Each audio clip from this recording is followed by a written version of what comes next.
So the salmon comes to realize that for some strange reason, I need to kind of be up there. And so it begins to fly. And it flies at the worst time of the year. The bears really like, or other animals really like, to kind of eat this fish. So out of, say, maybe 50 or 60,000 salmon who are like flying upwards, like 60,000 will be eaten, only one will be left. Now, as the surviving salmons go up the stream, eventually they are, remember, led by this intuitive inner voice. They find peace, contentment, Garden of Eden, at the very spot that they were once simply an egg. Here you are, you go down, you travel the world, you go up, and then you find the exact location of where you were born. There, you lay your eggs and you die. And it may be that our story, the way that salmon is condemned by its own wiring, that you and I are similarly condemned. You have everything, yet you are not happy. Why? Because inasmuch as you do believe and appreciate and are thankful for everything that you have down here, you also have this inner calling. And you're not nuts. I don't know why, despite having everything, I go somewhere sometimes, say the Rose Garden, and I watch the sunset. The sun is setting, and it's a beautiful scene. And it's great, but it also makes me feel a little homesick. I don't know why. Sometimes the moon is full, and it just illuminates its surrounding. There is this like nice blue glow everywhere, and it's beautiful. And I say, man, that's really majestic. And then I look at my life and I say, I want that in my life. I want my life to be as majestic as what I'm seeing. I don't know why this happens to us. That like the salmon fish, despite everything being okay with your life, you want to go somewhere, you don't know where. You want to do something, you don't know what. You know, I mean, you heard on the news about, what's his name? That singer who's got a wife and a couple of kids, Adam Levine. That he's married with a few kids, his wife is currently pregnant, but these women are coming out saying, oh yeah, you know, he did ABCD to me. He's got a great life. He's famous, he's rich, he's got a wife he loves, he's got kids he loves, he's got another one on the way. Why has he this need to flirt? Because in flirting, you come to life. It's an emotion that your wife can give you, your husband can give you. It inspires you, excites you. It's no different than going and watching a movie because Al Pacino is in this movie. I'm going to go and watch it. Well, Al Pacino is 70. But why do you want to go watch a 70-year-old man who doesn't have really much energy anymore? Because he's Godfather. Because he's Tony Montana. Something about the name Al Pacino motivates you, inspires you. Why? Because inside us, I think, and I'm not completely sure, I think we are driven to be in the cradle of beauty. And it comes in a variety of different shapes and forms. We are condemned, man. That though you're walking like Pegasus, something about you says, I have this feeling I can fly. I've never flown, really. Okay? Now, something happens. You are discontent. You are unhappy.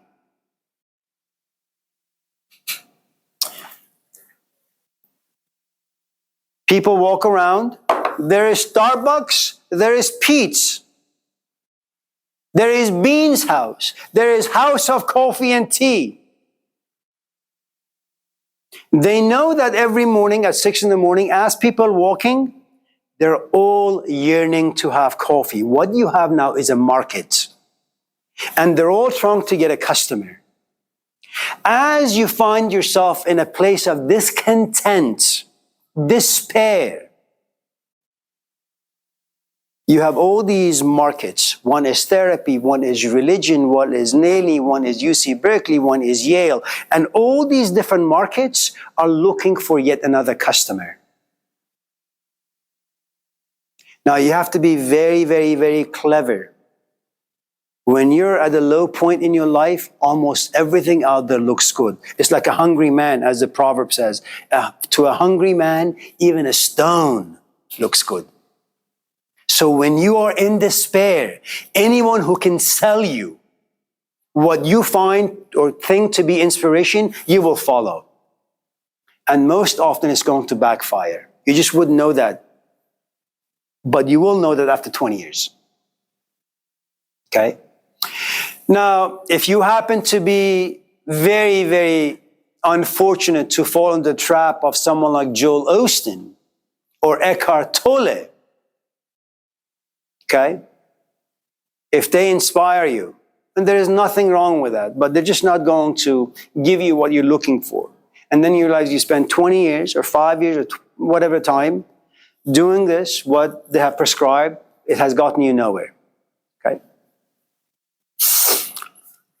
So I want to tell you a story, and it's a story that comes from the ancient Greek tradition.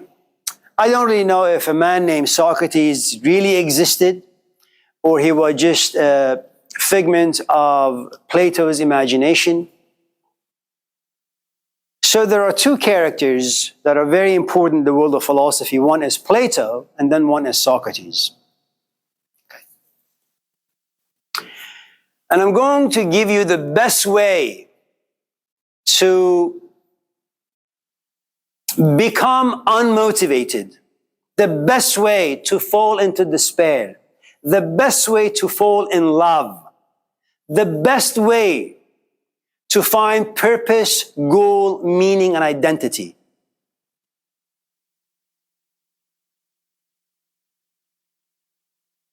See, Ivy, let me just create a scenario, okay? If you come to me and say, Amir, what should I do with my life? You already have a container, and it's called despair.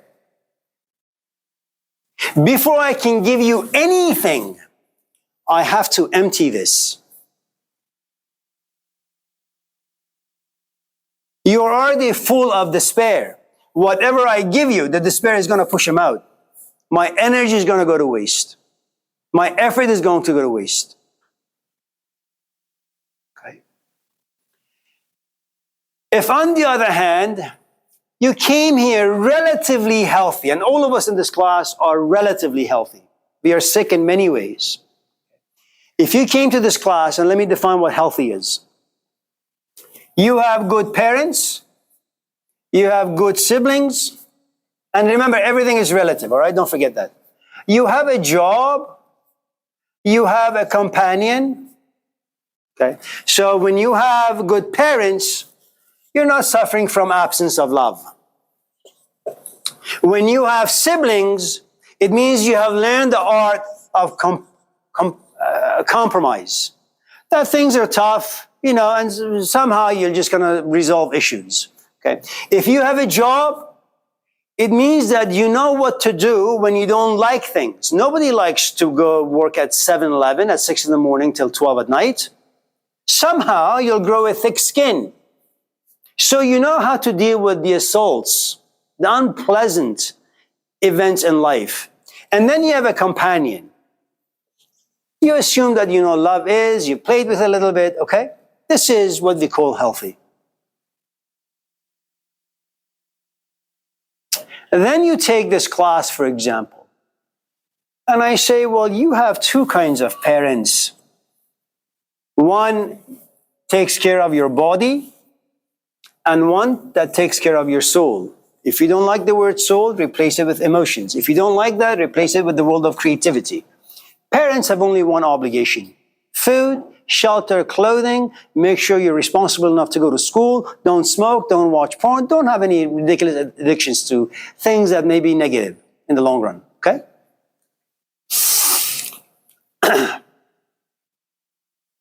So the thing that will happen is, and let's say you want to do business in school, all right? You have a plan. It's a great map. When you come to class, you keep asking these really, really interesting questions. And it tells me that, well, this is you, a duck. You have legs, but you also have wings. The questions that you ask are coming from the wings that you're not aware of. And that says, oh, okay. So he has all the stuff. And interestingly enough, he's asking questions that come from here. Not from the life that he has, but some other assumptions, some other feelings. And this is the story of Plato and Socrates. So let me kind of give them to you. So you have a kid named Plato, okay? 17 years old. And in the Greek tradition, there are these competitions. You write 3 plays, and you submit them to a committee, and a committee looks over them. There are like thousands of people who have submitted these plays. Plato has won these plays 3 years in a row. Do you know what happens to the human ego when a committee and an entire town deems you as a hero? You have a huge ego, man. Add to it, your father is a lawyer and a politician. He's got a great father. He's got a great mother. Now, there are some stories out there that suggest that Plato's father is Apollo. He's a Greek god, the sun god. We'll save that for later, okay? Now, Plato also wants to kind of follow in his father's footsteps. He wants to be a lawyer. He wants to be a politician. Remember, all of us eventually become like our parents. All of us will. Unless one day he is walking, and as he's walking, he has a file in his hand. He runs into this guy named Socrates, profoundly unattractive. And that's an important thing to remember. Socrates does not look good to the human eye.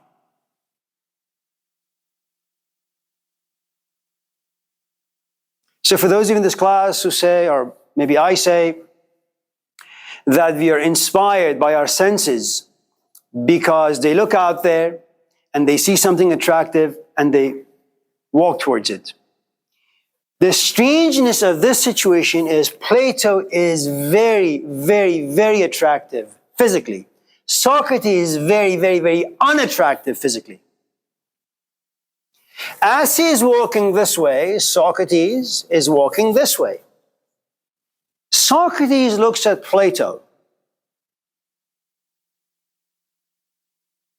Something happens. For some strange reason, Plato says, I have a certain feeling about him. They had never met before. It's the first time. There is something I feel about him, and it's a good feeling. I don't know why. He looks at him and he says, oh, a 17-year-old punk, and yet there is something really good about him that I feel.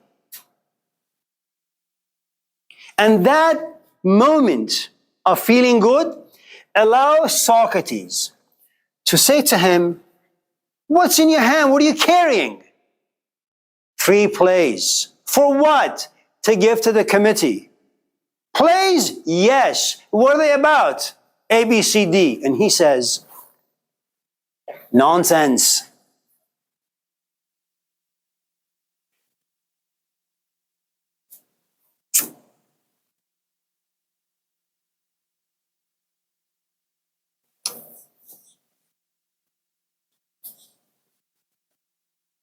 Right time, right place, right person.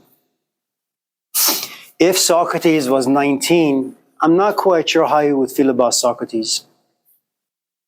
If Socrates had just an argument or a fight with his wife, I'm not quite sure if he would pay Plato an attention.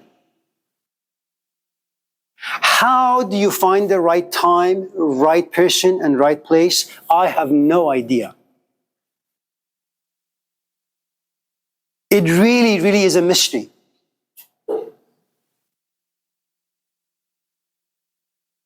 So for those of you who want motivation, excitement, inspiration, you want purpose and meaning, a lot of it really has to do with magic. It's not in our hands. The Greeks have this goddess named Fortuna. And they say, you may have a good day. Fortuna above looks down and says, I think it's time to piss off Ivy. And they ask, for what? I just like to piss him off today. And all of a sudden, your good mood turns into a bad mood. Why? Fortuna. Now, the nice thing about believing in these myths is the following. See, when you remove God or magic from your life, then you assume that you have the power to make things happen. You have the power. If, on the other hand, you believe in the goddess Fortuna, you say, I have some control, but a good portion of it really has to do with magic.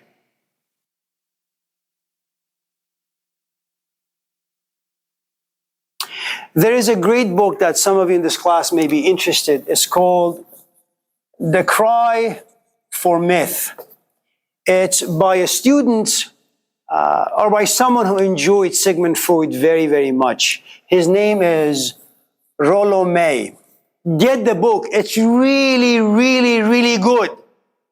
At least the first chapter. And it's worth it. You may even find it for free online. Okay, The Cry for Myth.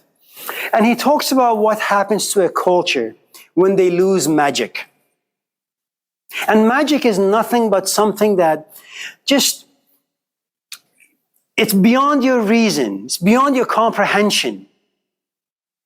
And when you're attracted to something that, for some strange reason, you don't know why or how, you get connected to this, what is those movies with R.K. Rowland's Hobbit or Ring of Fire or Harry Potter? I mean, when you read these books, especially if you have children, they go to Target and say, I want that. What the hell is that? That's in the Harry Potter book. And what is it? It's a goddamn stick. And they actually believe that they say, Expelliarmus, someone will just freeze. I mean, it's beautiful that they can believe in magic. And if you happen to be a creative human being as a father or a mother or an uncle or an aunt, when they say, Expelliarmus, like that.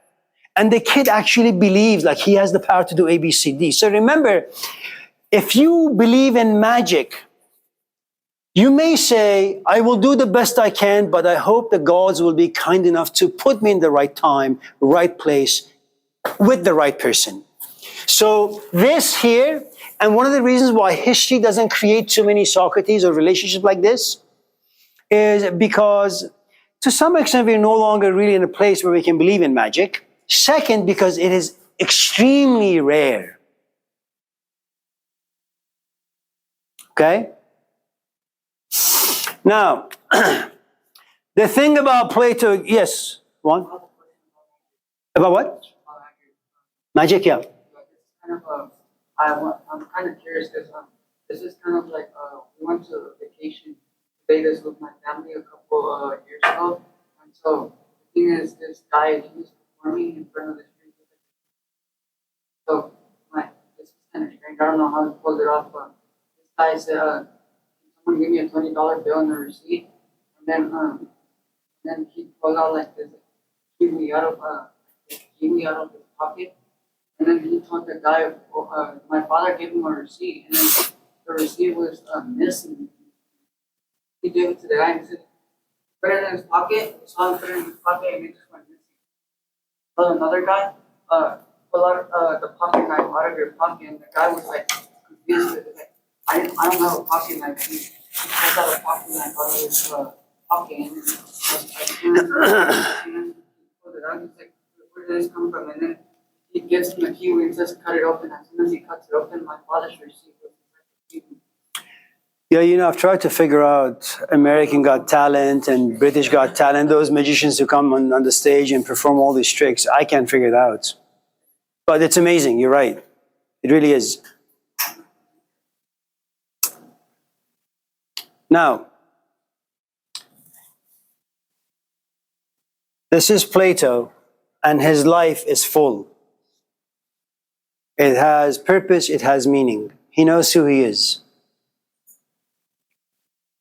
For whatever the reasons are, the moment Socrates, what you have written is a waste of time,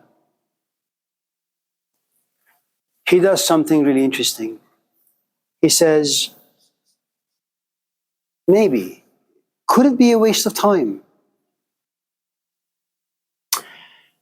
Do you know what are those things called that have 1,000 legs? Centipedes? Is centipede? I don't know, those like, what is it called? It doesn't matter. Those like worms or crawling things that they have like 100 legs.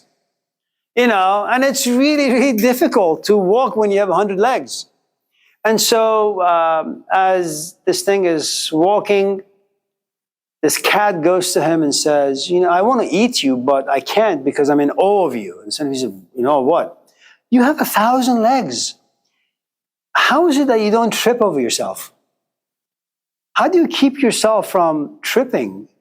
You're so harmonious. Everything just moves so well. He says, oh, fuck off. And the cat runs away, and the centipede is just like walking with his like 1,000 legs. It says, look, he's actually right. Look at all these legs. How is it that I'm not tripping over myself? And the moment he begins to think about it, he keeps tripping. Socrates looks at Plato and says, what the hell are you doing? Writing nonsense. Because when you write, you have to use brain power. You have to use energy. You have to use time. You have to give your youth to writing. And for what? For a ridiculous committee to tell you how good you are. And for a ridiculous group of people to say, wow, look at this poet. Why the hell do you care for the opinions of idiots? And Plato says, that's really, really interesting. And you have to be very honest as Plato, as a 17-year-old. And what he says must go into you in all the right ways. So you know what Plato does the next minute? He grabs his plays, rips them, throws them in a trash bin, and says, what should I write about?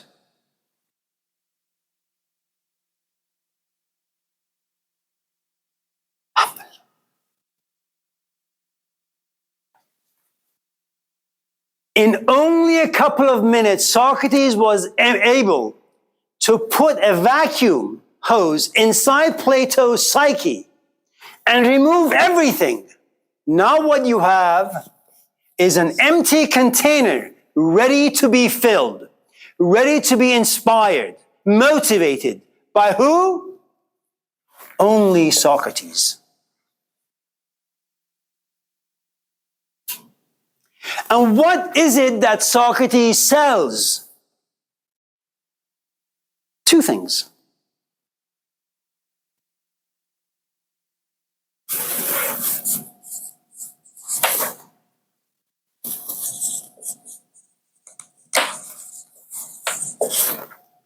Love and examined life.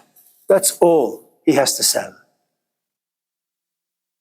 Now, you may think that these two are easy. They are not. Because it begins with loving people on the outside, loving things on the outside. Then you find the things on the outside without any value. You fall into despair, and through self-examination, you learn how to love yourself. I'm not talking about the sort of self-love that Eckhart Tolle, Sadhguru, or some of these self-help books talk about. It is journey through hell. Why? Because none of us know exactly who we are under the layers of sociabilities. Socrates becomes the only source who's able to inspire, motivate, and excite Plato. Only. And the only reason why he wrote was because he saw the person that he loved get crucified by a society that didn't understand the message of Socrates.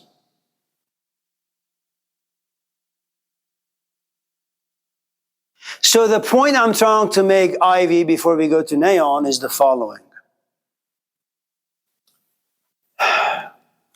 I don't know, and the thing about despair or lack of motivation is that there is nothing inside you that can see anything on the outside and say, yes, it's interesting.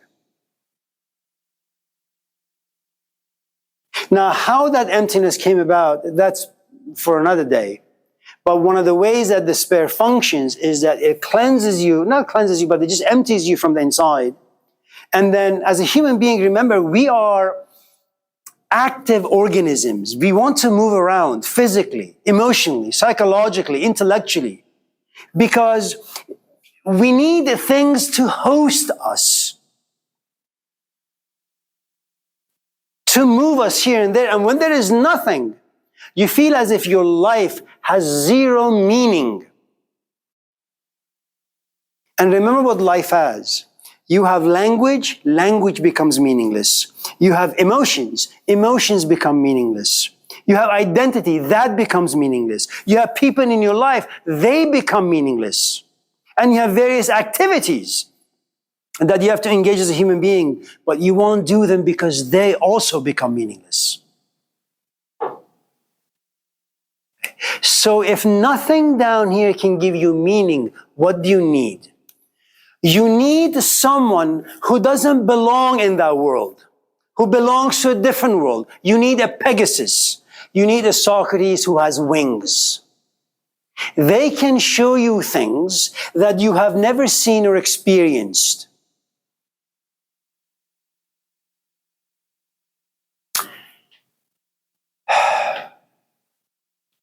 Let me stop here for a moment and go to Neon and see what the heck he wants to talk about. Neon. So I know you're a philosopher, but I wanted to know about the psychology of or when you're conscious of something that you're doing, harder to do.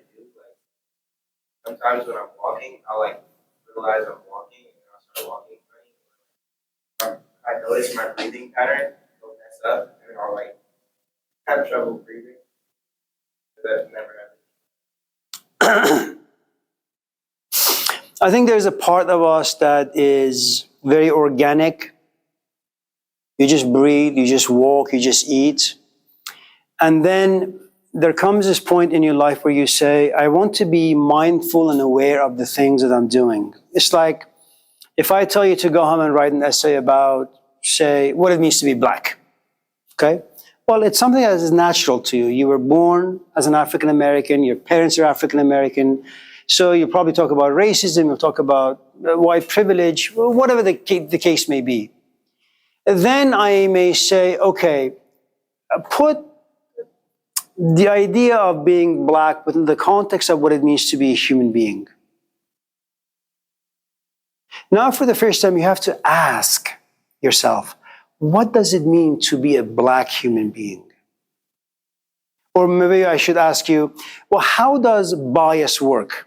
How does prejudice work? How does history impact you?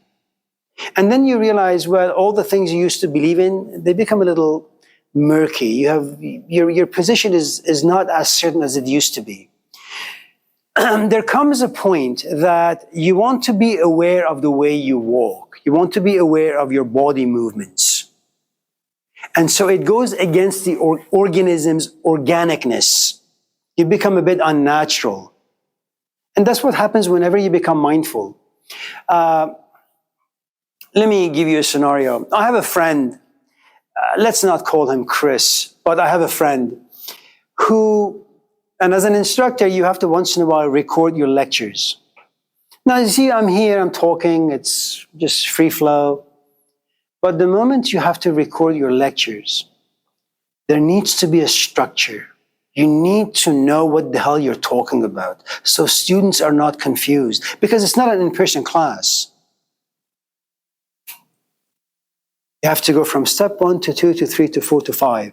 And all of a sudden you say, damn, well, I recorded 5 minutes, but there are lots of gaps and holes in it. So you go back and you revise.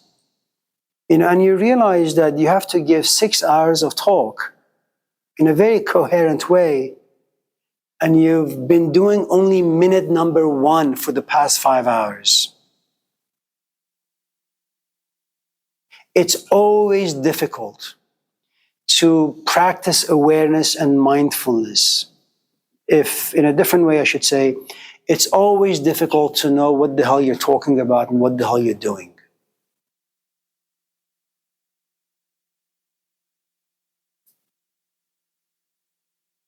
I think it's great that once in a while, something about you wakes up and says, Nayan, why are you walking this way? Walk a different way.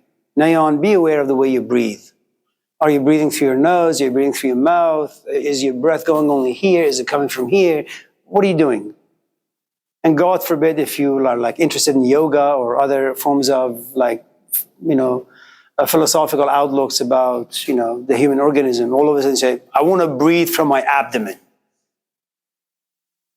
And then you forget, then you catch yourself, and then you just, you will only go out your profile on eharmony.com says, African American, 25, name Nayan.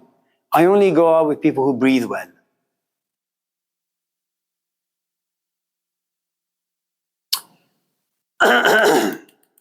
So when we come back next week, Tuesday, what I will do, Ivy and the rest of you,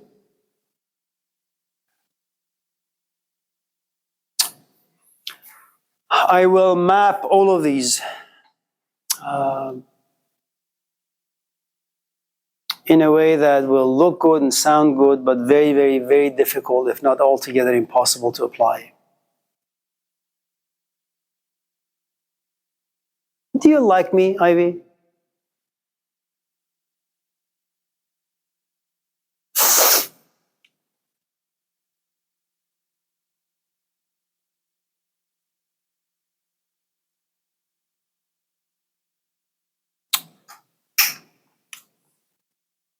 There is this poem in Persian.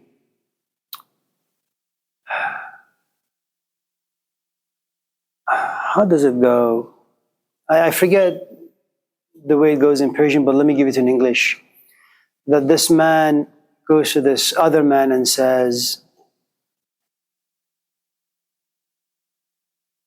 I'm angry.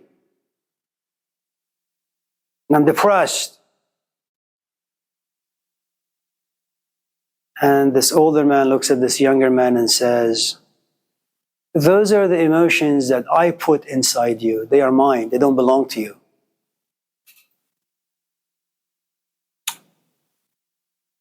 You know what Socrates does to Plato is that he creates emotions inside Socrates. And because what he puts inside Socrates, inside Plato, really belongs to Socrates, only Socrates can protect them. See, when you plant a seed in the ground, it is true that the seed is in the ground, but you put the seed in the ground. You have to water it. You have to nourish it. You have to make sure to pull the weeds around it so it doesn't get suffocated. It's not enough for you to come to class and just to like me. It doesn't work that way. If you walk away from the class feeling somewhat excited, somewhat inspired, somewhat reflective, those are mine. If I'm not there, you can't protect them because you didn't put them in there. I did. And the only way those seeds can be protected is for you to come to class all the time, email me all the time, text me all the time. Why? Because when you think of, say, the seed of despair and excitement, say, about this class, you will automatically think about me. Then you will think about this class. Then you will think about Tuesdays and Thursdays. Then you will say, God damn it, tomorrow's Friday, Saturday, Sunday, Monday, and then Tuesday. 40 days of desert life. How am I going to survive it? You email, you text, you daydream, you fantasize. That is the reason why it's not enough to simply go to YouTube and just Google Jordan Peterson and listen to his talks. It won't work. It's kind of like what Bruce Lee said. Boards don't hit back. You need someone who will inject pain inside you. And when you're in despair, Jordan Peterson is in Canada, man. He can't protect you. The person who creates pain is also the person who is the physician who can take care of that pain. Otherwise, you'll go nuts. It's immensely complicated. And we'll talk about them on Tuesday. Do you have any questions or comments before we go around separate ways? Yes, you have two hands up. All right, you guys. Good. Have a nice weekend, you guys. See you on Tuesday.